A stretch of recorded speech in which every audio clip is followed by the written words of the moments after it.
Welcome to Season 2 of the Financial Finesse podcast.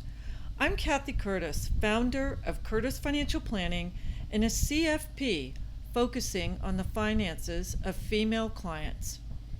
I'm calling this second season, What Keeps You Up at Night? Because let's face it, there are a lot of things that keep us up at night lately.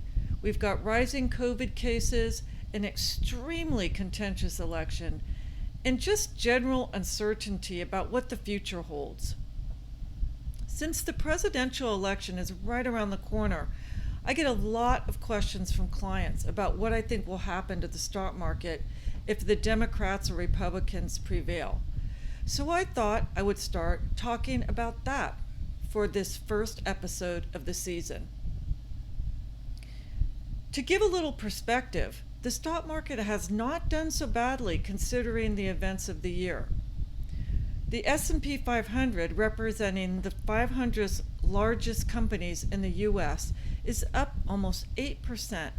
Now granted, this is largely due to the large mega-cap tech stocks such as Facebook, Google, Apple, and Amazon, but many of us own those stocks in the mutual funds that we hold, either in our 401ks or other accounts. Smaller size U.S. companies, as represented by the Russell 2000 index, are down about 2%. International stocks, as represented by the EFA index, are down about 7%, and emerging market stocks are up almost 2%. So let's go back to this question, do markets perform better under a Democratic or Republican administration? Well, yes, presidents do have a lot of power, but they really don't control the stock market. Maybe to some extent they do because of the policies that are put in place during their administrations. But with all the factors affecting the staggeringly complex markets and the overall economy, presidencies don't matter as much as they seem to during campaign season, such as we are in right now, where you can't get away from the election news. The truth is that an argument could be made either way for each candidate. For instance, the consensus thought is that corporate taxes will rise if Biden wins, presumably bad for stocks. He would also most likely tighten federal regulations on auto emissions and the environment. Good news for alternative energy and electric car companies, not so good if you own shares of, let's say, ExxonMobil. However, Trump's environmental policies have been favorable to ExxonMobil, yet the company's stock has been one of the worst performers of the year. If Trump wins, he will probably move further in lightening up the tax and regulatory burdens on corporations, helping stock prices.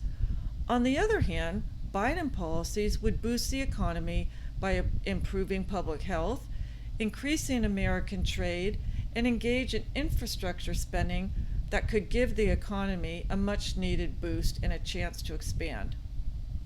The fact is that stocks have risen and fallen under both Democratic and Republican presidents, and more often than not, they rise.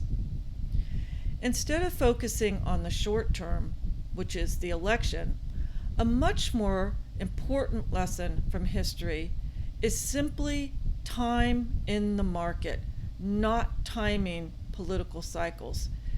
It still holds true that no matter the ups and downs, from 1929 to 2019, the largest U.S. companies have generated annualized returns of about 10%.